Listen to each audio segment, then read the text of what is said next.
Oubliez les Xbox et PlayStation 4 pour revenir quelques années en arrière. C'est ce qu'a fait ce passionné en retravaillant une vieille borne d'arcade qui traînait dans un bar.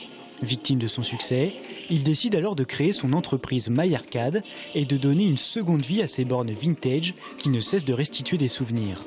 Déjà, c'est rentrer dans la salle d'arcade. On rentrait, on ouvrait, on sentait cette odeur de cigarette, on voyait tous les copains du collège et du lycée qui étaient en train de jouer au baby-foot au milieu, il y avait les flippers à gauche, les bornes à droite, et là on allait voir quelle nouveauté était arrivée, quel nouveau jeu venait de sortir. Entre contact téléphonique avec l'acheteur, assemblage, finition et même livraison, Laurent et sa femme font tout eux-mêmes, à l'exception de quelques travaux réalisés par des entreprises locales.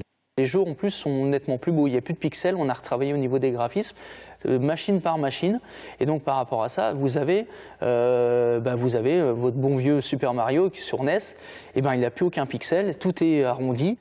Il lui faut seulement 2 jours pour assembler une borne, ce qui lui permet de réaliser environ 150 modèles par an.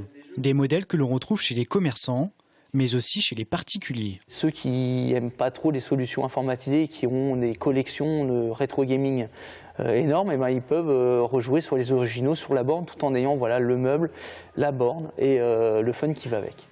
Ces bornes sont personnalisables et vont du simple joystick 2 joueurs à 400 € jusqu'à la borne grand modèle à 3000 €. Après 2 premières années compliquées, l'entreprise MyArcade commence à prendre du galon. Un contrat va même être prochainement signé pour équiper une chaîne de restaurants.